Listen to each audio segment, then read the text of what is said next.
యోహాను సువార్త 17వ అధ్యాయానికి మనం వెళ్దాం. యేసు ప్రభు ఇది చేసిన తర్వాత మాట్లాడిన మాటలు.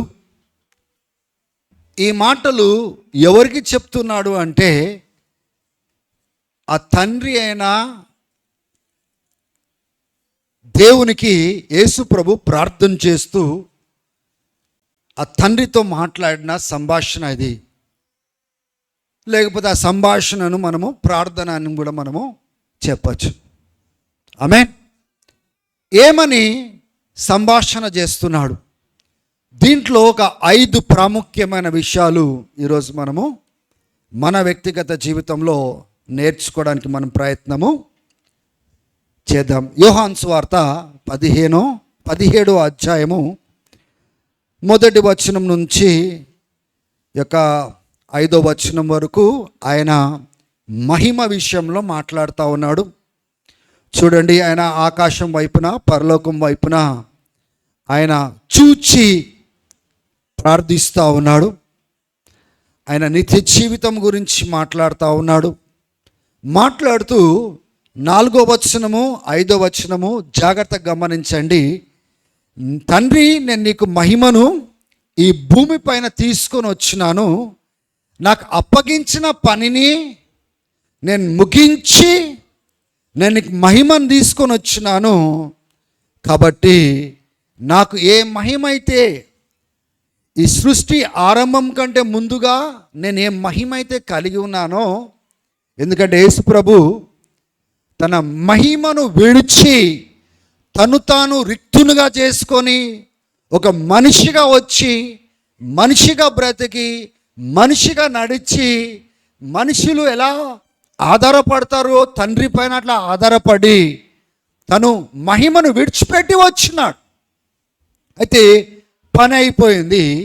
పని అయిపోయిన తర్వాత ఏమంటున్నాడంటే, ఏ మహిమ అయితే నేను జగత్ పునాది వేయబడక ముందు, సృష్టి ఆరంభం ముందు నేను నీతో కలిగి ఉన్నానో ఆ మహిమను తిరిగి నాకు దయచేయి తండ్రి అంటున్నాడు. కానీ ఎప్పుడు అంటున్నాడు ఆ మాట?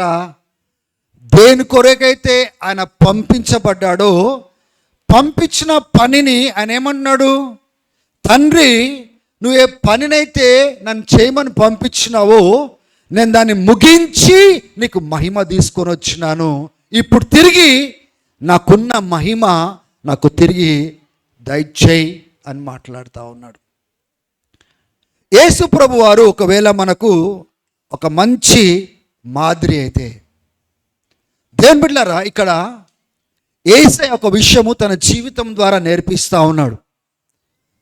ఆ విషయం ఏంటిదంటే, ఆయన ఏ పని కొరకైతే ఈ లోకంలో పని ముగించడానికి వచ్చినాడో ఆ పనిని ముగించిన తర్వాతనే ఆయన అంటున్నాడు, నేను దేవా నీకు మహిమను తీసుకొని వచ్చి ఉన్నాను. I brought you glory by finishing the work that you have entrusted to me. నాకు అప్పగించిన పని, నా చేతిలో పెట్టిన పని, నేను చేయాలని కోరుకున్న పని నేను చేసేసినాను. చేసి నీకు మహిమను తీసుకొని వచ్చి ఉన్నాను. అంటే దీన్ని బట్టి మనకి ఏం అర్థం అవుతా ఉందంటే, యేసు ప్రభు ఆయన పుట్టిన మొదలుకొని పెరుగుతున్నప్పుడల్లా ఆయన మనసులో ఉన్న ఆలోచన అంతా ఏంటిదంటే, ఆయన ఎందుకు పంపించినాడో అది నేను నెరవేర్చాలి. బహుశా బాప్తిజం తీసుకుంటున్న సమయంలో కూడా ఆ యోర్దాను నదిలో ఆయన ఎందుకు పంపించినాడో అది నెరవేర్చాలి. ఆ 3.5 సంవత్సరాలంతా ఆయన కదులుతూ ఉన్నాడే, ఆయన ఎందుకు పంపించినాడో అది ముగించాలి. ఒక సందర్భంలో ఆయన రాత్రంతా ప్రార్థన చేస్తాడు. దినమంతా అందరినీ రోగులను బాగు చేస్తూ స్వస్థపరుస్తూ ప్రయాసపడి రాత్రి ఆయన ప్రార్థనలో ఉన్నప్పుడు అందరూ ఉదయం వెతుకుతూ ఉంటారు, యేసుప్రభు ఎక్కడా అని. చూస్తే ఒక నిర్మానుషమైన ప్రాంతంలో ఒక సాలిటరీ ప్లేస్లో ఆయన గడుపుతున్నట్లుగా కనబడతాడు. శిష్యులు అంటారు, యేసు ప్రభువా నీవు తిరిగిరా, ఎందుకంటే చాలామంది నీ కోసం ఎదురు చూస్తూ ఉన్నారు అన్నప్పుడు ప్రభు చెప్పిన మాటలు ఏంటిదంటే, మనము వెళ్ళి పక్కన గ్రామానికి వెళ్దాము, పక్కన టౌన్స్కి వెళ్దాము, ఎందుకంటే నేను వచ్చిందే దానికోసము అంటున్నాడు. అంటే ఇక్కడ అద్భుతాలు జరుగుతున్నప్పటికీ, ఆశ్చర్యకార్యాలు జరుగుతున్నప్పటికీ, ప్రజలు ఎదురు చూస్తున్నప్పటికీ ఆయన పని మిషన్ ఏంటిదంటే అందరికీ దేవుని రాజ్యం గురించి చెప్పాలి. ఇక్కడ చెప్పేసినాను పద. ఇప్పుడు ప్రార్థనలో ఉన్నాడు. ప్రార్థనలో బహుశా తండ్రి అన్నాడేమో, నువ్వు వేరే ప్రాంతానికి వెళ్ళు. ఆ ప్రార్థనలో ఏ డైరెక్షన్ అయితే ఆయన పొందుకున్నా నేను నమ్ముతున్నాను, ఆ డైరెక్షన్ చొప్పున ఆయన అక్కడికి ఆగిపోలేదు. ఒకవేళ మనం ఉన్నట్లయితే మనం ఏం చేస్తాము? ఇంకా 2 రోజులు ఇంకా అక్కడే ఉంటాం మనం. కానీ యేసు ప్రభు ఆ ప్రాంతాన్ని విడిచి వేరే ప్రాంతానికి వెళ్ళినాడు. ఎందుకు ప్రభు అంటే ఆయన దేనికోసమైతే పంపినాడో ఆ పనిని ఆ రీతిగానే చేయాలి. అందుకోసము ప్రజలెంత ఒత్తిడి చేసినా, ప్రజలెంత ఆ పనికి ప్రయత్నం చేసినా ఆయన తండ్రి యొక్క స్వరాన్ని వింటూ ఆ చిత్తాన్ని నెరవేర్చడానికే ఈ లోకంలోకి వచ్చినాడు. సమరయ స్త్రీతో కూడా మాట్లాడుతూ ఆమె మాట్లాడి పంపించిన తర్వాత ఆహారం గురించిన సందర్భం వచ్చినప్పుడు, తిను రబ్బీ తిను అని వాళ్ళ ఆహారం తీసుకొని వచ్చినప్పుడు శిష్యులు అని అంటాడు, నాకు వేరే ఆహారము నాకు ఉందిలే తినడానికి. అంటే వాళ్ళు అనుకుంటారు బహుశా వేరే వాళ్ళ ఆహారం తెచ్చినారేమో అని వాళ్ళు తలంస్తారు. కానీ ఏమంటాడంటే తండ్రి చిత్తము నెరవేర్చడమే నాకు ఆహారము. ఆహారం అదే, జీవితం అదే, ప్రయాణం అదే. ఆ రీతిగా నడిచిన క్రీస్తు అని ఏమంటున్నాడంటే, తండ్రి నువ్వు దేని కొరకైతే నన్ను పంపించినావో నేను దాన్ని సక్రమంగా ముగించి నేను నీకు మహిమను తీసుకొని వచ్చి ఉన్నాను. ఈ యొక్క మాటను కొద్దిగా విభజించి అర్థం చేసుకుందాం. ఏ పని అయితే తండ్రి తనకు అప్పగించినాడో పని విషయంలో మాట్లాడుతున్నాడు. ఇచ్చిన పనితో ఆయన ఎలా వ్యవహరించినారో మాట్లాడుతున్నాడు. వ్యవహరించడమే కాదు, పనిని ముగించినాక నీకు మహిమను తెచ్చినాను అంటున్నా. అంటే పిల్లల్ని కొద్దిగా హ్యాండిల్ చేయండి. అక్కడ మాట్లాడుతున్న మాటలు ఏంటి? ఏ పని అయితే అప్పగించినాడో ఆ పనిని ముగించకుండా ఆయనకు మహిమ ఎలా వస్తుందండి? ఇప్పుడు మీరున్నారు, దేవుడి సంఘానికి ప్రతి ఒక్కరికి పని అప్పచెప్పినాడు. ఆ పని గురించి విని తెలుసుకొని ప్రయాసపడకుండా కేవలము ఆదివారాలు మనం వచ్చి వెళ్తూ ఉంటే మనము ఈ రకమైన ప్రార్థన చేయగలుగుతామా? నువ్వు నాకు అప్పగించిన పనిని ముగిస్తూ నేను నీకు మహిమను తీసుకొని వస్తున్నాను. ప్రోగ్రెసివ్గా, చివరి గురించి నేను మాట్లాడట్లేదు. చివరిలో కూడా మనం ఈ మాట మాట్లాడాలి. కానీ ప్రోగ్రెసివ్గా నువ్వు నాకు అప్పగించింది నేను దానికి సమర్పించుకొని, నేను అప్పగించుకొని, నేను ప్రయాసపడి నీకు మహిమను తీసుకొని వస్తున్నాను తండ్రి అని మనం చెప్పగలుగుతున్నామా? అయితే ఇదే చెప్పలేనప్పుడు చివరి దినాన అప్పుడు కూడా మనం చెప్పలేము. ఎందుకంటే తండ్రి నీ ద్వారా ఏం చేయాలనుకున్నాడో, తండ్రి నీ ద్వారా ఏవేవైతే నెరవేర్చాలనుకున్నాడో అవన్నీ నెరవేరకపోవడానికి కారణం ఏంటి తెలుసా? నేను ఎటువంటి జీవితాన్ని అయితే కోరుకున్నానో అవే అడ్డం పడ్డాయి. మై ఓన్ సెల్ఫిష్ లైఫ్, స్వార్థంగా నేను ఎట్లా తలంచి నా కోసం నేను బ్రతికినానో దేవుని పేరు పట్టుకొని అదే అడ్డుగోడగా మారిపోయింది. ఈ దినాలలో చూడండి ఎంతమంది క్రైస్తవులు ఆరాధనలోకి వచ్చి ఎంత చక్కగా పాటలు పాడి వాక్యాలు విని ఎంత దైవికంగా నడుస్తున్నారో ఈ యొక్క క్రైస్తవులను చూచినప్పుడు చాలా ఏమంటారంటే దైవికంగా నడిచే క్రైస్తవులను మనము చూడగలుగుతాం. కానీ ఆ దైవికంగా నడుస్తున్నట్టుగా కనబడే క్రైస్తవులని ఆపి అడగండి, మీకు అప్పచెప్పింది మీరు చేస్తున్నారా అని అడగండి. మీరు అప్పచెప్పినవి చేస్తూ నిన్ను ఏర్పాటు చేసుకున్న దేవునికి మహిమ తీసుకొని వస్తున్నారా? ఆయన మీ యందు మహిమ పొందగలుగుతున్నాడా అని ఒకసారి అడగండి. వాళ్ళ జవాబును అడగండి. ఒకసారి అడిగి చూడండి, మీకు ఎటువంటి జవాబులు దొరుకుతాయో మీరు చూడండి. ఎవరికి వాళ్ళు ఉద్యోగాలలో, బిజినెస్లలో, పని భారము, ఫ్యామిలీ అంటారు, పిల్లలు అంటారు. అంటే ఆది సంఘంలో వాళ్ళు మనుషులు కాదు. ఆది సంఘస్థులకు భార్యలు లేరు, ఆది సంఘస్థులకు ఉద్యోగాలు లేవు, వాళ్ళకు పని పాట లేదు. అందుకోసమే దేవుడు వాళ్ళకి రాజ్యం గురించిన పని అప్పగించినాడు అనుకుంటున్నారా మీరు? వాళ్ళకు శోధన లేవు, ఆర్థికమైన సమస్యలు లేవు, వాళ్ళు భూమి మీదే లేరు. అట్లా తలంచుతూ ఉంటాం మనం. వాళ్ళు మనుషులు కాదా? వాళ్ళు మీలాగా తిన్నవాళ్ళు కాదా? వాళ్ళకు మీలాగా కుటుంబాలు లేరా? వాళ్ళకు మీలాగా పిల్లలు లేరా? వాళ్ళకు మీలాగా సమస్యలు లేవా? కానీ వాళ్ళకు మనకున్న వ్యత్యాసం ఏంటిదంటే, పరలోకం నుంచి ఏ పిలుపు అయితే వాళ్ళు కలిగి ఉన్నారు, గ్రహించినారు. అరే, దేవుడు మాకు ఇంత గొప్ప ధన్యత ఇచ్చినాడే, ఇంత గొప్ప భాగ్యం ఇచ్చినాడే, ఆ క్రీస్తును పరిచయం చేసే భాగ్యం ఇచ్చినాడే, శిష్యులను చేసే భాగ్యం ఇచ్చినాడే, దయ్యాల పైన అధికారం ఇచ్చే భాగ్యం ఇచ్చినాడే, రోగం పైన ఆ యొక్క అధికారం ఇచ్చే భాగ్యం ఇచ్చినాడే, శత్రువును తరిమే అధికారం మాకు ఇచ్చినాడే. గొప్ప భాగ్యం మేము కలిగి ఉన్నామే, మేము వాడుకోవాలి. మేము చదువు లేకపోయినా, ఉద్యోగాలు లేకపోయినా, ఆస్తుపాస్తులు లేకపోయినా మాకు ఇటువంటి గొప్ప ధన్యత మాకు ఇచ్చినాడని వాళ్ళు కదులుకుంటా వెళ్ళినారు. ఈరోజు తిరిగి ఈ ప్రశ్నను మనం వేసుకున్నట్లయితే, is God glorified in me? నా యందు ఆయన మహిమ పొందుతున్నాడా?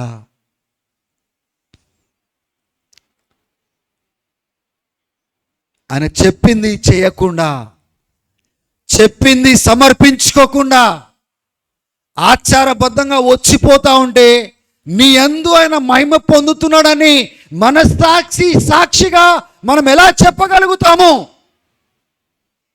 అడిగిన వాళ్ళని మోసం చేయడానికి తలకాయ ఊపుతామేమో కానీ యథార్థంగా ఒక్కొక్కరు మీ మనస్సాక్షిని సాక్షిగా పెట్టుకొని మీరు ప్రశ్న వేసుకోండి.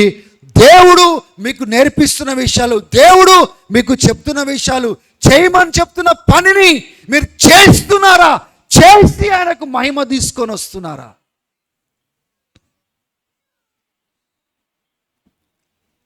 ఈ పని చేస్తున్నా కదా, నేను ఆ పని చేస్తున్నా కదా అని తృప్తి పొందుతారు.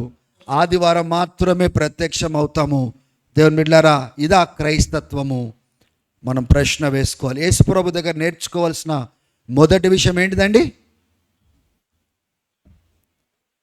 ఆయన అప్పగించిన పనిని ముగించి తండ్రికి మహిమ తీసుకొని వచ్చినాడు.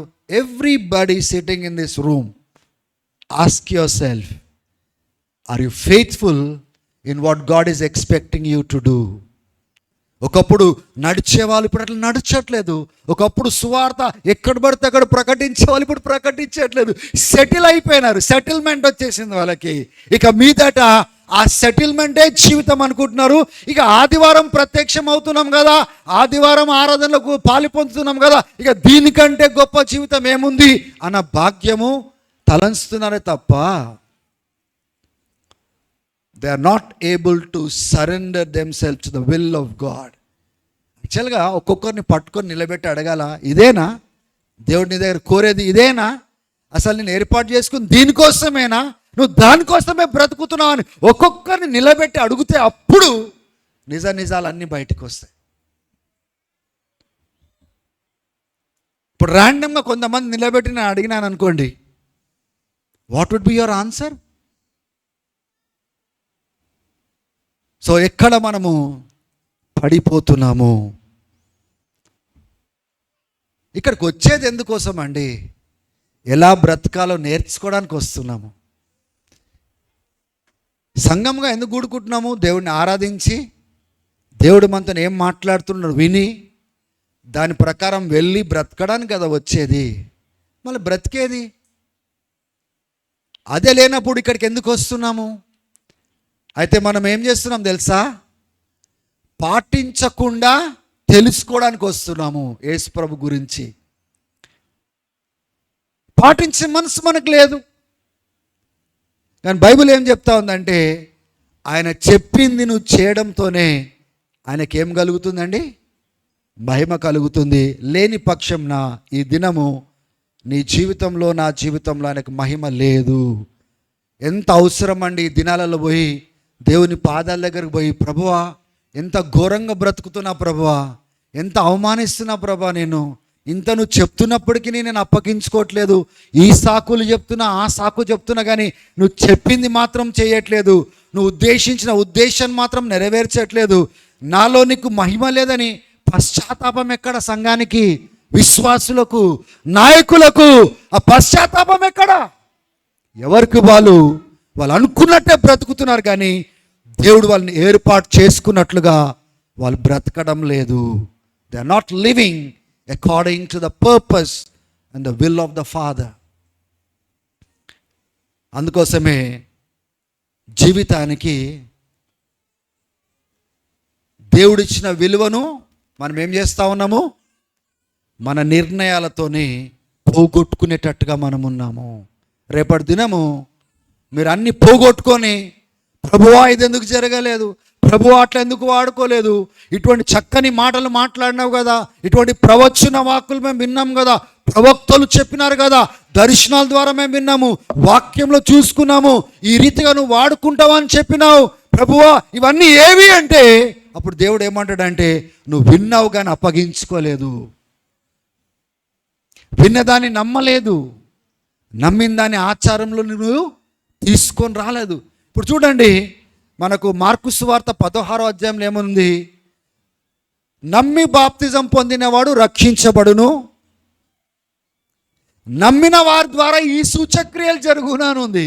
వాళ్ళు రోగుల మీద చేతులు పెట్టినప్పుడు బాగవుతారు, దయ్యాలను వెలగొడతారు, కొత్త భాష మాట్లాడతారు. ఏదది? చాలా మంది క్రైస్తవులు ఎక్కడి వరకు వచ్చి ఆగినారంటే, నమ్మి బాప్తిజం తీసుకోకుండా ఉంటారు. లేదు, నమ్మి బాప్తిజం తీసుకున్నవాడు రక్షించబడనుంది. కొంతమంది నమ్మి బాప్తిజం తీసుకుని అక్కడికే ఉంటారు, రోగుల మీద చేతులు పెట్టినప్పుడు వాళ్ళు బాగవుతారనే అనుభవం వాళ్ళకి వచ్చిందా? వాళ్ళు దయ్యాలను ఎలాగొట్టగలుగుతున్నారా? దేవుని యొక్క శక్తిని వాళ్ళు అక్కడ అనుభవించగలుగుతున్నారు. ఎందుకంటే దేవుడు వాళ్ళకి ఆ ఆధిక్యత ఇచ్చినప్పటికీ, నీ ద్వారా చేస్తానని చెప్పినప్పటికీ వాళ్ళలో విశ్వాసం లేదు. విశ్వాసం లేకుండా వాళ్ళు ఎలా వెళ్ళి చేయగలుగుతారు చెప్పండి? దేవుని మాటలను మనము నమ్మి, దేవుడు చెప్పినాడు కనుక ఆయన చేస్తాడనే ధైర్యంతో మనం అడుగులు వేసినప్పుడు దేవుడు కార్యాలు. సంవత్సరాలు గడుస్తూ ఉన్నాయి, 4 గదుల మధ్యలోనే బ్రతుకుతూ ఉంటాం మనం. We still continue to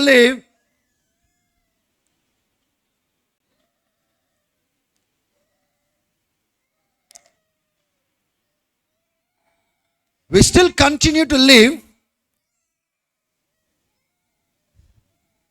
inside the 4 walls. అదే మోకాలు చూసుకుంటూ ఉంటాము, అదే బ్రతుకు, తింటూ ఉంటాం, లెగుస్తూ ఉంటాము. But we are not driven by the will of God. ఆ యొక్క దేవుని చిత్తము చేత ప్రేరేపించబడి మనం కదిలేవారుగా మనము ఉండము. ద ఫస్ట్ థింగ్ ఏంటిదండి? నువ్వు ఆయన అనుకున్నది నువ్వు నెరవేర్చినప్పుడే ఆయనకు మహిమ కలుగుతుంది. లేని పక్షంన ఆయనకు నీ ద్వారా మహిమ లేదు. There is no glory to God. రెండోది 6వ వచనము ఒకసారి చదువుకుందాం. I have revealed you to those whom you have given me out of the world. They were yours, you gave them to me, and they have obeyed your word. ఇక్కడ ఏమంటున్నాడంటే, నాకు అప్పగించిన వారికి నేను నిన్ను పరిచయం చేసి ఉన్నాను, ప్రత్యక్షపరిచి ఉన్నాను. వారు నీకు చెందిన వారు, వాళ్ళు ఆ మాటలకు విధేయత చూయించి ఉన్నారు. దేవుని బిడ్డలారా, వి డోంట్ నో ఎంతమందిని దేవుడు మన చేతికి అప్పగించినాడో మనకు తెలియదు కదా. ఒకసారి స్తోత్రం చెప్పండి. హల్లెలూయా. మనం కూడా ఇలా చెప్పగలుగుతామా? ఎందరినైతే నువ్వు నాకు అప్పగించినావో అందరికీ నేను నిన్ను పరిచయం చేసినాను, నీ గురించి మాట్లాడినాను, వాళ్ళు విన్నారు, నీకు విధేయత చూయించినారు. అంటే చాలామంది విన్నారు. ఇక్కడ పర్టికులర్గా విని నమ్మేవారి గురించి మాట్లాడుతున్నాడు, విని విధేయత చూపించే వారి గురించి మాట్లాడుతున్నాడు. అంటే తండ్రి గురించి ఎంతమందికి చెప్పి ఉంటాడు, కానీ పర్టికులర్గా ఎవరైతే విని విశ్వసించి ఆకర్షించబడ్డారో వాళ్ళ గురించి నేను వారికి ప్రత్యక్షపరిచినాను, నేను రివీల్ చేసినాను, నేను వాళ్ళకి బోధ చేసినాను, నేను వాళ్ళకి పరిచయం చేసినాను. దేవునికి మహిమ కలుగును గాక. What about us? బైబిల్లో మనం చూస్తాం, నాయకులతో అంటాడు, మీకు అప్పచెప్పబడిన గొర్రెలను కాయుడి. అంటే నాయకులకే కాదండి, దేవుడు మీకు ఎంతమందిని అప్పగించినాడో నాకు తెలియదు, కానీ మీరు వాళ్ళకు చెప్పకపోవడము, ఆ తండ్రి గురించి వాళ్ళతో మాట్లాడకపోవడము, వాళ్ళు వినకపోవడము, విధేయత చూయించకపోవడము, వాళ్ళు రాకపోవడము, కారణం ఎవరుండొచ్చు? కారణం ఎవరుండొచ్చండి? మనమే ఉంటాం, ఇంకెవరుంటాము? హల్లెలూయా. ఈరోజు ఈ విషయంలో ఆలోచన చేయాలి. అరే, దేవుడు నా ద్వారా ఇంతమందిని సిద్ధపరచాలనుకుంటున్నాడు, ఇంతమందికి పరిచయం చేయాలనుకుంటున్నాడు. ఇది దేవుని యొక్క ప్రణాళిక. నేను వారికి తండ్రిని పరిచయం చేయకుండా వాళ్ళు ఎలా వింటారు? వినకుండా ఎలా విధేయత చూయిస్తారు? ఎలా ప్రభు రాజ్యంలో వాళ్ళు చేర్చబడతారు? కాబట్టి నాకు అప్పచెప్పిన వారిని నేను ఖచ్చితంగా ప్రయాసపడాలి, ప్రత్యక్షపరచాలి. దేవుడు ఎవరో వాళ్ళకు పరిచయం చేయాలి అనే బాధ్యత మనం కలిగి ఉండాలి. అదే విషయము యేసు ప్రభు చెప్తున్నాడు, I have revealed you father to all whom you have given to me. నాకు ఇచ్చిన వారందరికీ నేను ప్రత్యక్షపరిచినాను, నీ గురించి పరిచయం చేసినాను. వాళ్ళు విన్నారు, వాళ్ళు విధేయత చూయించినారు అని చెప్తా ఉన్నాడు. దేవుని బిడ్డలారా, మీకు ఎంతమందిని అప్పగించాలనుకుంటున్నాడో ఒక ప్రశ్న వేసుకోండి. మీ లిస్ట్లో ఎంతమందిని తేవాలనుకుంటున్నాడో ఒకసారి ఆలోచన చేయండి. వాళ్ళ సంగతి ఏంటి? అదే నాకు ఆ తండ్రిని పరిచయం చేయాలా, ఆ యొక్క రక్షకుడిని పరిచయం చేయాలా అనే ఆశ నాకు లేకపోతే, దేవుని బిడ్డలారా, ఎవరికి మనం పరిచయం చేస్తాం మనకు తెలియదు. ఎవరిని దేవుడు అప్పగించబోతున్నా మనకు తెలియదు. కానీ వాళ్ళు మనం ముందుకు తీసుకొని వస్తూ ఉంటాడు, పరిస్థితులు కల్పిస్తూ ఉంటాడు. దేవుడు అంటాడు, ఇగో వీళ్ళతో మాట్లాడు, పరిచయం చేయంటూ ఉంటాడు. దేవుని బిడ్డలారా, మనం పరిచయం చేసేటట్టుగా మనం ఉండాలి, వెనుకకు అడుగు వేయకూడదు. కొంతమంది సిగ్గుపడి నోరు తెరవరు. దేవుడు అప్పగించాలనుకుంటాడు కానీ వీళ్ళు పరిచయం చేయరు, సిగ్గుపడతారు. అరే, బహుశా నేను మాట్లాడితే వాళ్ళ దగ్గరికి రానియ్యారేమో, బహుశా మాట్లాడితే నన్ను ద్వేషిస్తారేమో, నేను మళ్ళీ మాట్లాడితే బహుశా వాళ్ళ సమాజంలో రానియ్యారేమో, నన్ను హింసిస్తారేమో, ఎన్నో ఆలోచనతోటి వాళ్ళు ఏం చేస్తారంటే పరిచయము చేయరు. అందుకోసమే వాళ్ళకు అప్పగించిన వారిని వాళ్ళు నడిపించలేరు. వాళ్ళ ఇంటి వాళ్ళు కావచ్చు, బంధువులు కావచ్చు, స్నేహితులు కావచ్చు, నీకు అప్పచెప్పాలనుకున్నాడు దేవుడు, కానీ నువ్వు నోరు తెరవట్లేదు. You are not opening up your mouth to reveal the Father to them. మన అవిధేయత, మన నిర్లక్ష్యత, మన స్వార్థంతో కూడిన జీవితము ఒక వ్యక్తిని దేవుని దగ్గరికి రానివ్వకుండా అడ్డుపడతా ఉన్న సంగతిని మనం అర్థం చేసుకోవాలి. When ever you get an opportunity, దాంట్లో తెలియదు దాంట్లో ఎంతమందిని దేవుడు మీకు అప్పచెప్తాడో నాకు తెలియదు, కానీ నువ్వు విశ్వసించి ఆ తండ్రి గురించి మాట్లాడినట్లయితే, ఆ రక్షకుడి గురించి మాట్లాడినట్లయితే, దాంట్లో కొందరన్న విని నమ్మి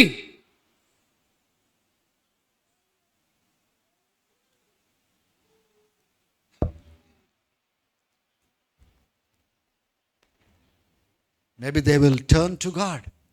ఇంకా వాళ్ళని ఇంకా నడిపించడానికి, శిష్యులుగా చేయడానికి, సంఘంలో చేర్చడానికి ఇంకా పనిని మీకు ఇస్తాడు. కానీ ఇట్ ఈస్ నాట్ పాసిబుల్. ఎందుకంటే మీరు నేను అటువంటి జీవితానికి అలవాటు చేసుకోలేదు. మనం ఎటువంటి జీవితానికి అలవాటు అయినామంటే ఆదివారం ప్రత్యక్షమయ్యే సాంప్రదాయానికి అలవాటు చేసుకున్నాము. మళ్ళీ ఆదివారం వినడానికి వస్తూ ఉంటాము, వింటనే ఉంటాము. కానీ దేవుని బిడ్డలారా, ఫలించే వారంగా మనం ఉండము. ఎంత ఖచ్చితంగా నీ గురించి నేను పరిచయం చేసిన తండ్రి, వాళ్ళు విన్నారు, విధేయత చూపించినారు అని చెప్తున్నాడే, మనం ఆ రీతిగా కంటిన్యూస్గా పరిచయం చేస్తున్నామా? ఇది రెండో విషయము. మూడో విషయము 12వ వచనంలో చూడండి.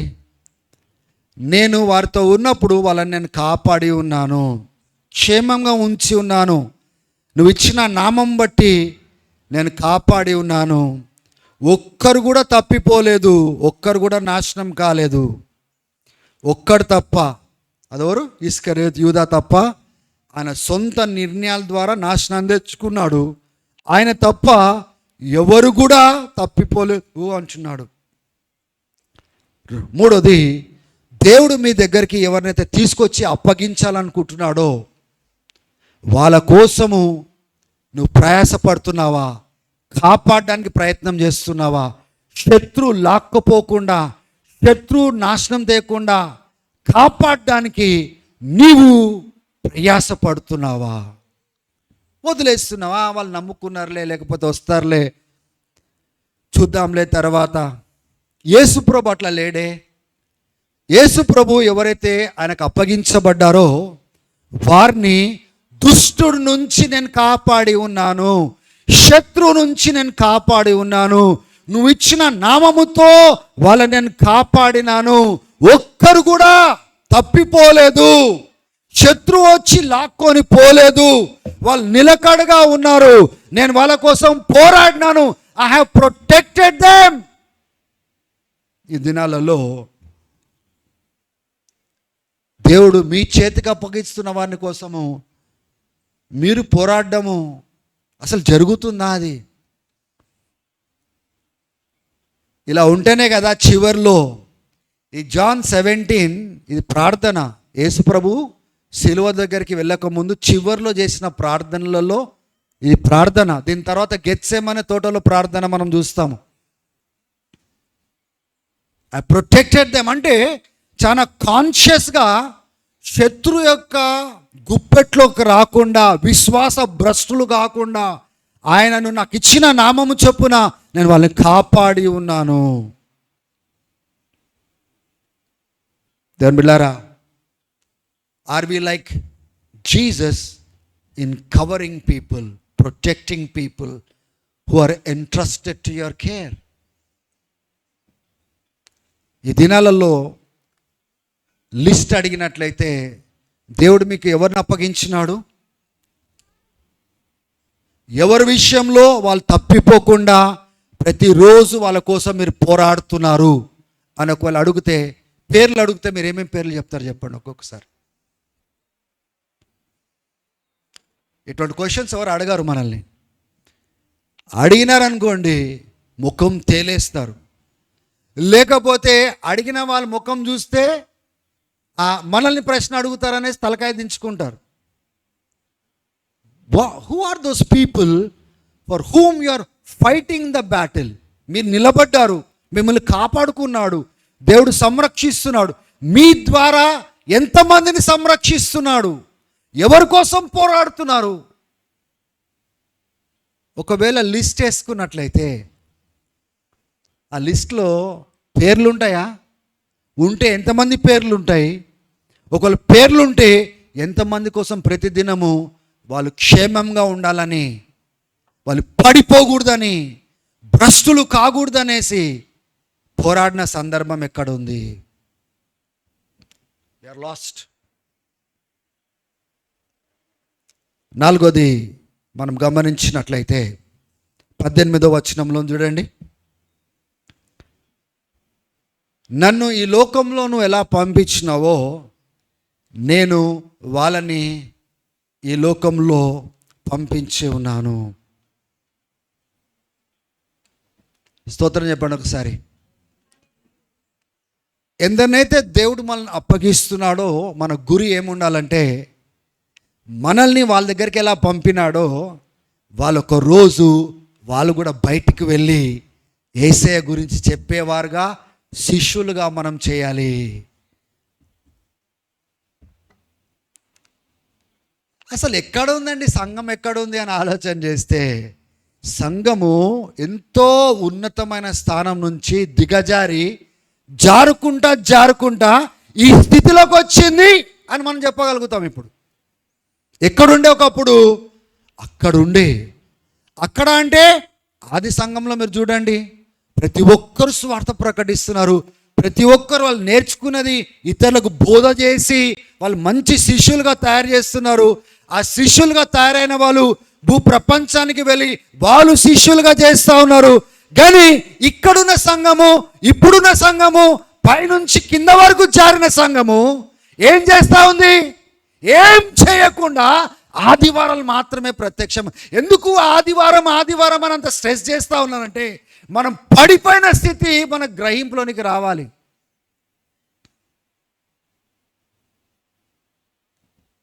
We need to recognize how fallen we are, how great we are అనే ఫీలింగ్తో బయటికి పోవడం కాదు. అరే అసలు ఏ స్థాయిలో ఆది సంఘం ఉండే, ఏ స్థాయికి మనం దిగజారిపోయినాము, ఎంత పడిపోయినామే, దానికి కారణం దేవుడు కాదే, నేనే కదా అనే బాధ్యత తీసుకోవడానికే చెప్తున్నాను నేను. మనమే కదా అని బాధ్యత తీసుకోవడానికి చెప్తున్నాను నేను. As you have send me, I'm sending them అంటున్నాడు. తర్వాత వాళ్ళు పంపించేటప్పుడు వాళ్ళకి ఏమంటున్నాడు అంటే, లూకా సువార్త 10వ అధ్యాయంలో చూడండి, మత్తయి సువార్త 28వ అధ్యాయంలో చూడండి, మీరు వెళ్ళి శిష్యులుగా చేయండి అంటున్నాడు. శిష్యులను చేసిన తర్వాత వాళ్ళని చేయమంటున్నాడు, వాళ్ళని శిష్యులుగా చేయమంటున్నాడు. దేవుడు ప్రకటించిన గొప్ప ఆజ్ఞ ఏంటిదంటే, మీరు వెళ్ళి సువార్త ప్రకటించి శిష్యులుగా చేయండి. ఈ దినం ఒక్కొక్క విశ్వాసిని ఎంతకాలం నుంచి మీరు విశ్వాసులు, మీరు ఎంత కాలం నుంచి చర్చ్కి వస్తున్నారు అని అడిగితే వాళ్ళు బాగా చెప్తారు, మేము ఇంత సీనియర్స్, మేము ఇంత కాలం నుంచి వస్తున్నాము అని చెప్తారు. తర్వాత వాళ్ళని అడిగే ప్రశ్న ఏంటంటే, మిమ్మల్ని శిష్యులుగా చేయడానికి మీ నాయకులు ప్రయత్నం చేస్తున్నారు కదా, మీరు ఎంతమందిని యేసు ప్రభు కోసం శిష్యులను చేస్తున్నారు? మీరు వెళ్ళి చేస్తున్నారు అని ఒకవేళ అడిగినట్లయితే, దేవుని బిడ్డలారా, we will not see church answering that. వాళ్ళకి కావాలా, వాళ్ళు నేర్చుకోవాలి, కానీ వాళ్ళు నేర్పించద్దు.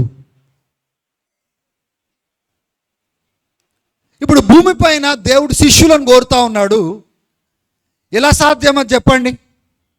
ఆధ్యాత్మికంగా గొడ్రాలుగా మనం ఉంటే వేరే వాళ్ళని ఎలా కనగలుగుతాము? వేరే వారిని ఎట్లా తయారు చేయగలుగుతాము?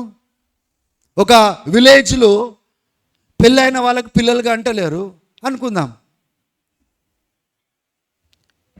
ఒక 70 సంవత్సరాల తర్వాత ఏం జరుగుతుంది చెప్పండి? ఎంత సంఖ్య ఉందో, ఒకవేళ ఆ గ్రామంలో 200 మంది ఉన్నారనుకుందాం, అంటే 100 కపుల్స్ ఉన్నారనుకుందాం. 70 సంవత్సరాల తర్వాత ఆ 200లలో సంఖ్య ఎంత ఉంటుందండి? 180 160 ఉంటుంది. ఎందుకు? దాంట్లో కొంతమంది చచ్చిపోతారు, భార్యనో భర్తనో చచ్చిపోతారు. ఇంకా 80 సంవత్సరాలకు బలం ఉంటే 70 సంవత్సరాలు, లేకపోతే 80 సంవత్సరాలు 100కు వస్తుందేమో. ఇంకా 85 సంవత్సరాలకి ఆ గ్రామంలో సంఖ్య ఎంత ఉంటుంది? 30కో 25కో పడిపోతుంది. ఇంకా 90 సంవత్సరాలు వచ్చేపాటికి 200 ఉన్న గ్రామము ఇప్పుడు 10కో 5కో పడిపోతుంది. ఇక 95 100 అనే లోపల గ్రామము ఖాళీ అయిపోతుంది. ఎందుకు? పిల్లలు కనలేదు, వాళ్ళు నెక్స్ట్ జనరేషన్ రాలేదు. దేవునికి స్తోత్రం కలుగును గాక. సంఘము ఆ స్థితిలో దిగజారిపోతా ఉంది. The church is dyeing.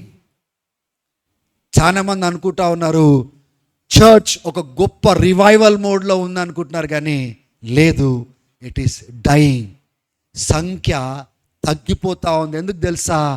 వాళ్ళు పిల్లలను కనట్లేదు, వాళ్ళు శిష్యులను చేయట్లేదు, వచ్చే తరం వాళ్ళకు సువార్త ప్రకటించట్లేదు, వెళ్ళి పని చేయట్లేదు,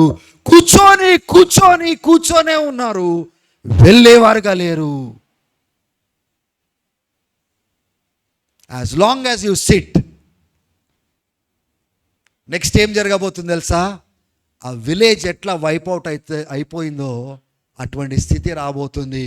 till you get out and make disciples of all nations. దేవునికి మహిమ కలుగునుగాక. ఎవరు కూడా ఆమెను చెప్పలేదు. ఎందుకు మహిమ కలుగుతా చెప్పండి? మిమ్మల్ని వెళ్ళమన్నాడు, వెళ్ళట్లేదు. సువార్త ప్రకటించమన్నాడు, సువార్త ప్రకటించట్లేదు.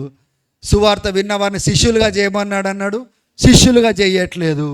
కాలక్షేపం చేస్తున్నాము, చేయకూడని చేస్తున్నాము, బ్రతకకూడని గురువుగా బ్రతికి ఆదివారాలు ప్రత్యక్షమై నీకు మహిమ కలుగును గాక అంటే దేవుడు అంటాడు, మీలో నాకెక్కడ మహిమ అంటాడు. ఎక్కడ మహిమ? అసలు నేను చెప్పిందేంటి, మీరు చేసేదేంటి అనడా? దేవునికి స్తోత్రం కలుగును గాక. If God has a plan to make disciples through you by sending you, దేవునికి శిష్యులుగా చేయడానికి మిమ్మల్ని పంపడం ద్వారా ఆయన ఆలోచన కలిగి ఉంటే మనం ఏం చేస్తూ ఉన్నాము? నేను పోతనే కదా ఇతరులను పంపించగలుగుతాను నేను. దేవునికి స్తోత్రం కలుగును గాక. ఏం నేర్చుకుంటున్నామండి ఇక్కడ? ఆయన ఏ రీతికైతే పంపబడ్డాడో ఇప్పుడు మనల్ని వెళ్ళుమంటున్నాడు. ఎంతమంది వెళ్తూ ఉన్నారు? ఎంతమంది వెళ్తున్నారు? స్వార్థపు క్రైస్తవుల లిస్ట్ రాయండి మీ సంఘంలో అంటే నేను నమ్ముతాను మోస్ట్లీ 90% కంటే ఎక్కువ మంది స్వార్థవంతులు వెళ్తారు. ఇక్కడ వాళ్ళకి కావాలి కానీ ఇతరులకు ఇచ్చేటప్పుడు ముందుకు రారు. అరే నిన్ను వెళ్ళుమంటున్నాడు, చేయమంటున్నాడు, ప్రయాసపడమంటున్నాడు, లేదు మేము ఆదివారం మాత్రమే వస్తాము, వస్తాము. కొందరు మంచి సుపుత్రులు ఉంటారు, వస్తాము, రాకపోతే కూడా చెప్పరు, ఎందుకు రారో ఎక్కడున్నారో కూడా చెప్పరు. అంత బాధ్యత కలిగిన అంత ఎదుగుతున్నారు. మంచి ఫలం అది. లెక్క చెప్పే అవసరత వాళ్ళకి లేదు, ఎందుకంటే వాళ్ళని ఎవరు కాయట్లేదు. ఒకరికి బాధ్యత చెప్పవలసిన అవసరత వాళ్ళకి లేదు, కాబట్టి వాళ్ళు చెప్పను కూడా చెప్పరు. వస్తే వచ్చినాం, రాకపోతే రాలేదు. కానీ వస్తే మాత్రం ముట్టి ఆదివారమే వస్తాము. అరే ఏమైనా మేలు కలుగుతుందా దేవుని రాజ్యానికి? దేవుని బిడ్డలారా, ఈ 5 విషయాలు మీరు తీవ్రంగా తీసుకుని నిద్ర వస్తుందా? భారంగా కనబడుతున్నాయి కొన్ని ముఖాలు. ఈ 5 విషయాలు మనం తీవ్రంగా తీసుకుంటే I'm telling you a great transformation will come. ఇది మనం ముందు పెట్టుకోవాలా, క్వశ్చన్ చేసుకోవాలా. ఈ వాక్యము ఏంది ప్రభువా, ఇది నాకు కావాలి ప్రభువా, నేను ఇట్లా బ్రతకాలి ప్రభువా అని మనము ప్రశ్న వేసుకోవాలి. దేవునికి స్తోత్రం. చివరిది 17వ అధ్యాయము 22వ వచనము 23వ వచనము. నాకు ఇచ్చిన మహిమను నేను వారికి ఇచ్చి ఉన్నాను, ఎందుకంటే వాళ్ళు ఒక్కటిగా ఉండునట్లుగా నాకు ఇచ్చిన మహిమను వారికి ఇచ్చి ఉన్నాను. ఎందుకు ఇచ్చినాడండి మహిమ? అందరు చెప్పండి, గట్టిగా చెప్పాలా. ఒకటిగా ఉన్నప్పుడు అంట 23వ వచనం చూడండి, నేను వారిలో వారు నాలో సంపూర్ణమైన ఐక్యతతో ఉండునట్లుగా, అప్పుడు లోకము సాక్ష్యం ఇస్తారు. ఏమని సాక్ష్యం ఇస్తారు? చదవండి, ఏమనుంది అక్కడ? లోకం ఇచ్చే సాక్ష్యము, వారి యందు నేనును నా యందు వారి యందు నేను.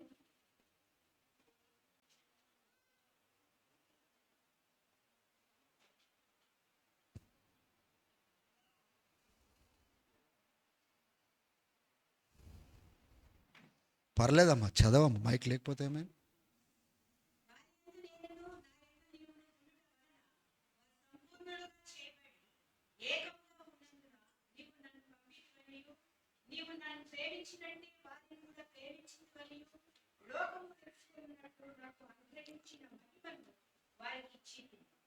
హల్లెలూయా. ఇప్పుడు దేవుడు ఏం కోరుకుంటున్నాడు చెప్పండి? ఆయన కలిగిన మహిమను ఎందుకు ఇచ్చినాడంట? వాళ్ళు ఐక్యంగా ఏకమై ఉండునట్లుగా నేను వారికి ఇచ్చి ఉన్నాను. ఇప్పుడు క్రైస్తవులను మీకు మహిమ ఉంది, వాళ్ళకు మహిమ ఇవ్వండి అని చెప్పట్లేదు దేవుని బిడ్డలారా. ఏ మహిమ అయితే దేవుడు క్రైస్తత్వంలో లేకపోతే క్రైస్తవులకు ఇచ్చినాడో ఆ మహిమ యొక్క ఫలము దేనికి దారి తీయాలి చెప్పండి? ఏకంగా, ఐక్యంగా, ఏక మనసుతో, అరే దేవుడు మనకిచ్చిన మహిమలో మనమందరము ఐక్యంగా కట్టబడాలి. ఆయన మన యందు ఉంటాడు, మనం ఆయన యందు ఉంటాము. అప్పుడు లోకము సాక్ష్యం చెప్తారు, నిజంగా యేసు ప్రభువును పంపించినారు, వీళ్ళు నిజమైన శిష్యులు, దేవుడిని వెంబడించువారు అనే సాక్ష్యము లోకము చెప్తారు. ఎప్పుడు చెప్పగలుగుతారు చెప్పండి? నేను వాళ్ళ యందు ఉన్నాను, వారు నా యందు ఉన్నారు, మేము ఐక్యంగా ఉన్నాము అనే సాక్ష్యం ఎప్పుడు చెప్తారండి? దాన్ని మనం కాపాడుకున్నప్పుడు, ఐక్యంగా మనం నడిచినప్పుడు. హల్లెలూయా. ఈ దినాలలో మీరు చూడండి, ఆయన మన యందు, మనము ఆయన యందు ఉన్నామనే సాక్ష్యము ఆయన చెప్పగలుగుతాడా? అటువంటి ఐక్యత సంఘంలో మనం చూడగలుగుతున్నామా? ఒక్కొక్కరు భిన్నాభిప్రాయములు కలిగి, ఒక్కరు ఈ డైరెక్షన్లో, ఇంకొకరు ఆ డైరెక్షన్లో, ఒకరు ఇటువంటి ఆలోచనతో, ఇంకొకరు అటువంటి ఆలోచనతో ఐక్యత లేకుండా సంఘము ప్రయాణం చేస్తుందా? మరలా చెప్తున్నానండి, ఏ సంఘంలో అయితే ఐక్యత ఉండదో ఆ సంఘాన్ని దేవుడు గొప్ప ఉద్దేశాల కోసం వాడుకోడు. గొప్ప ఉద్దేశాల కోసం వాడుకోలేడు ఆయన. ఎందుకంటే ఐక్యత లేకపోవడమే సాతాన్ కార్యము. సాతాన్ యొక్క ప్రభావం కింద ఉన్నవారే ఎలా దేవుని కోసం వాడబడగలుగుతారు చెప్పండి?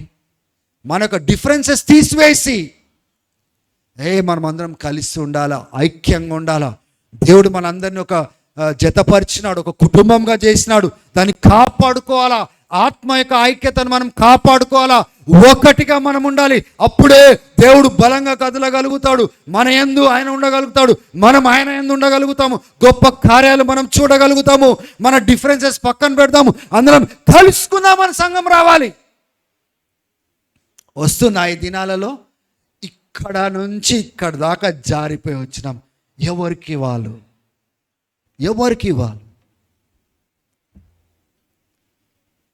ఎట్లా పడితే అట్లా, అరే మనం అందరం ఒకటవుదాము అని ఎప్పుడైనా మనం అందరం కలుసుకున్నామా? రండి మనం అందరం కలుసుకుందాము, ఒకటిగా ఉందాము, దేవుడు ఏం మాట్లాడుతున్నాడో మనము కలిసి బ్రతుకుదాము, కలిసి చేద్దామనే ఐక్యత ఇక్కడ ఉందా? ఎలా అభివృద్ధి అవుతాం చెప్పండి? How do you think that we can really bring glory to God? ఈ 5 విషయాలు మనం ధ్యానం చేసుకుందాం. మొదటిది ఏంటిదండి? ఆయన దేని కొరకైతే ఆయన పంపబడ్డాడో దాన్ని ముగించి తండ్రికి మహిమ తెచ్చినాడు. 4వ వచనము 5వ వచనము. నేను కూడా ముగించాలి. అపోస్తలుడైన పౌలు కూడా అంటాడు, నాకు అప్పచెప్పింది ముగించి నా ప్రయాణంను పూర్తి చేయాలి, దేవునికి మహిమ తేవాలని పరిగెత్తినాడు. మీరు కూడా మీకు అప్పచెప్పేవి నేను కూడా ముగించాలి ప్రభువా, నీకు మహిమ తేవాలి. ముగించడం ముఖ్యం కాదండి, ఆ ముగింపులో ఆయనకు ఇచ్చే మహిమ ముఖ్యం. ముగింపు కూడా ముఖ్యమే, కానీ ఎందుకు ముగించడానికి ప్రయత్నం చేస్తున్నామంటే మన సంతోషం కోసం కాదు, మనం గొప్ప కార్యం చేసినామని కాదు, ఆయనకు మహిమ ఇవ్వడానికి ముగించాలి. Amen. So be active church, be active. రెండోది, నాకెంతమందిని అప్పగించినావో వారికి నేను నిన్ను పరిచయం చేసి ఉన్నాను, వారు విన్నారు, నీకు విధేయత చూపించినారని 6వ వచనంలో చెప్పినాడు. దేవుని బిడ్డలారా, ఎంతమంది మనకు అప్పచెప్పినారో మనకు తెలియదు, కానీ పరిచయం చేయడము, సంకోచించకుండా ఆ దేవుని పరిచయం చేయడము, ఆ రక్షణ గురించి మాట్లాడదాము, ఆ క్రీస్తు గురించి మాట్లాడడము, మనం సిగ్గుపడక మనం ప్రతి ఒక్కరితో అవకాశం దొరికినప్పుడల్లా మన సాక్ష్యాన్ని చెప్తూ మన జీవితం గురించి మాట్లాడుతూ ఆయనని పరిచయం చేసే బాధ్యత మనకుంది. ఎవరు లోబడతారా ఎవరు లోబడరా వాళ్ళకి దేవుని మధ్యలో ఉంది, కానీ నేను పరిచయం చేయవలసిన వ్యక్తిని నేను పరిచయం చేస్తున్నానా లేదా? మూడోది 12వ వచనంలో మనం చూసుకున్నాము, నాకెందరినైతే అప్పగించినావో వాళ్ళని చాలా కాన్షియస్గా కాపాడే ప్రయత్నం నేను చేసినాను, కాపాడినాను, నువ్వు ఇచ్చిన నామముతో వాళ్ళని కాపాడినాను అంటున్నాడు. దేవుని బిడ్డలారా, కాపాడే పని కూడా మనదే, టు ప్రొటెక్ట్ దెమ్. ఒకవేళ కాపాడకపోతే వాళ్ళు సాతాను చేత లాక్కొని వెళ్తారు. ప్రయాసపడమంటున్నాడు. ఇప్పుడు యేసు ప్రభు ఫెయిల్ అయినాడా చెప్పండి ఒకసారి? ఎందుకంటే 12 మందిని ఎన్నుకున్నాడు, 12 మందిలో ఒక వ్యక్తి పడిపోయినాడు. అంటే యేసు ప్రభు కాపాడలేకపోయినాడా? యేసు ప్రభు కాపాడలేకపోయినాడు కాబట్టి ఇస్కరియోతు యూదా యేసు ప్రభు మోసం చేసినాడా? కొంతమంది తిక్కగా ఆలోచన చేసేవాళ్ళు, చూసినావా నీ దగ్గర వచ్చేవాళ్ళు వాళ్ళు రాకుండా ఎందుకు పోతున్నారంటే నువ్వు కాపాడలేకపోతున్నావు కాబట్టి. లేదు, దాని గురించి కాదు. ఇస్కరియోతు యూదా యేసు ప్రభు కాపాడుతున్నా కానీ కూడా కాపుదలలో ఉండడం ఇష్టం లేక పడిపోయినాడు. కానీ యేసు ప్రభు ఏమంటున్నాడు? నేను కాపాడినా అంటున్నాడు. కానీ ఈయన ఏమైనాడండి? ఆయన కాపుదలలో సంఘంలో కూడా చాలామంది వాళ్ళు చెదిరిపోవడానికి కారణం ఏంటి తెలుసా? దేవుని వాక్యము చేత, దేవుడిచ్చిన వనరుల చేత కాపాడడానికి ప్రయత్నం చేస్తుంటే ఆ కాపుదల ఉండకుండా నేను ఇట్లుంటా, నేను అట్లా ఉంటా అని పోయేవారు ఉంటారు. వాళ్ళు నాశనం తెచ్చుకుంటారు. కానీ ఆ నాశనానికి కారణము కాపరి కాపాడలేదని కాదు, వాళ్ళు కాపుదలలో బ్రతకడం ఇష్టం లేక పడిపోయినారు అనే సంగతిని మనం గ్రహించాలి. I protected them except for one అంటున్నాడు. అంటే did he not try to protect him? ఒక్కసారి చెప్పండి, ఆ 11 మంది శిష్యులకు చేసింది ఈయనకు చేయింది ఏముంది చెప్పండి? వీళ్ళకు బోధించింది ఈయనకు బోధించకుండా ఉన్నది ఏం చెప్పండి? వాళ్ళ దగ్గర చేసిన అద్భుతాలు ఈయన దగ్గర చేయకుండా, ఈయన చూడకుండా ఉన్న సందర్భం ఒకసారి చెప్పండి నాకు. Is there anything as done less? చివరికి ప్రభు రాత్రి భోజనం అప్పుడు, పస్కా భోజనం చేసేటప్పుడు కూడా కూర్చున్నాడు ఆయన. ఏది కూడా తప్పుగా వ్యవహరించలేదు యేసు ప్రభు యూదా ఇస్కరియోతు. ఆయనకు తెలుసు ఈయన అప్పగిస్తాడని తెలుసు, మోసం చేస్తాడని తెలుసు, డబ్బుకు అమ్ముడుపోతాడని తెలుసు. అయినప్పటికీ కూడా టేబుల్ దగ్గర కూర్చోడానికి అవకాశం ఇచ్చినాడు. దేవుని బిడ్డలారా గమనించండి, కూర్చుంటారు, తింటారు, ఉన్నట్టే ఉంటారు. కానీ కొంతమంది వ్యతిరేకమయ్యే వారు వ్యతిరేకం అవుతారు. దానికి దేవుడు బాధ్యుడు కాదు, దానికి కాపరి బాధ్యుడు కాదు. హల్లెలూయా, నేను కాపాడి ఉన్నాను అంటాడు. కానీ ఇప్పుడు గొర్రెల కాపరి ఎన్ని గొర్రెలనైతే కాపాడడానికి ప్రయత్నం చేస్తున్నాడు, ఆయన చెప్పినట్లుగా నడిస్తే కాపుదల్లో ఉంటాయి. కానీ చెప్పినట్లు నడవకుండా ఇష్టానుసారంగా నడిచే గొర్రెలు ఏమవుతారండి? ఒక రోజు చెదిరిపోతారు. దానికి బాధ్యుడు దేవుడు కాదు, దానికి బాధ్యుడు కాపరి కాదు, కానీ నడవని గొర్రె అనే సంగతిని మనం అర్థం చేసుకోవాలి. దేవునికి స్తోత్రం కలుగును గాక. ఈ మాట కాపర్లకు ఎంతో ధైర్యం ఇస్తాయి. ఎందుకంటే కాపర్ల పైన నింద వేయడానికి రెడీగా ఉంటారు. స్తోత్రం చెప్పండి ఒకసారి. కాపర్ల పైన నింద వేయడానికి రెడీగా ఉంటారు. ఎందుకంటే ఈజీ కదా బ్లేమ్ చేయడం. కానీ అదే ప్రశ్న వాళ్ళ వైపున అడగండి. ఆ కాపరి నడిపిస్తున్నట్లుగా వాళ్ళు నడిచినారా? అట్లా ఉల్టా అడగండి. వాళ్ళు అట్లా విధేయత చూపించినారా? ఆ వాక్యానుసారంగా కట్టుకున్నారా? బ్రతుకును మార్చుకున్నారా? వాళ్ళని అడగండి. లోబడ్డారా? ఐక్యంగా నడిచినారా? తగ్గింపు కలిగి ఉన్నారా? అహము అహంకారం లేకుండా బ్రతికినారా? సొంత జీవితాన్ని వెంబడించకుండా ఆలోచన చొప్పున నడవకుండా వాళ్ళు బ్రతికినారా? వాళ్ళని అడగండి. అడగరు. ఈజీగా తెచ్చి ఇగో ఈయన మూలంగానే ఇవన్నీ జరిగినాయి అని చెప్తారు. దేవునికి స్తోత్రం కలుగును గాక. ఒకవేళ ఏదైనా అడిగి మృగం వచ్చి తప్పిపోయిన గొర్రెని మింగేసినది అనుకోండి, దానికి బాధ్యులు ఎవరు చెప్పండి? దేవుడా? కాపరా? అందరినీ నడిపిస్తున్నప్పుడు ఆ గొర్రె నడవకుండా భిన్నంగా నడుస్తా అంటే దానికి బాధ్యుడు ఎవరండి? గొర్రె అనే సంగతిని జ్ఞాపకం తెచ్చుకోవాలి. యేసుప్రభు అన్నాడు, నేను ప్రయత్నం చేసిన కాపాడినా, కానీ ఒక్కడు మాత్రము కాపుదల్లో ఉండడానికి ఇష్టము లేక నాశనానికి వెళ్ళిపోయినాడు. వాక్యాల్లో రాయబడినట్లుగా ఆయన నాశనానికి వెళ్ళిపోయినాడు. వాక్యంలో రాయబడినట్లుగా ఆయన వెళ్ళిపోలేదు. భవిష్యత్తులో ఆయన తీసుకునే నిర్ణయము ఎలా ఉండబోతుందో ముందుగా దేవుడు అది చూసి లేఖనాలలో రాసినట్లుగానే నెరవేరింది. కానీ ఆయన రాసినందుకు ఈయన తిరుగుబడలేదు. ఆయన హృదయం యొక్క చెడుతనం బట్టి ఆయన తిరుగుబడ్డాడు. God is not behind his evil heart. ఆయన చెడ్డ హృదయం వెనకాల దేవుడి యొక్క ప్రేరేపణ ప్రణాళిక లేదు.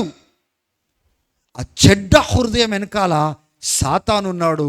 అందుకోసం యేసుప్రభు అంటాడు, సాతాను ఆయనలో ప్రవేశించెను అని లేఖనాల్లో రాసి ఉంటుంది.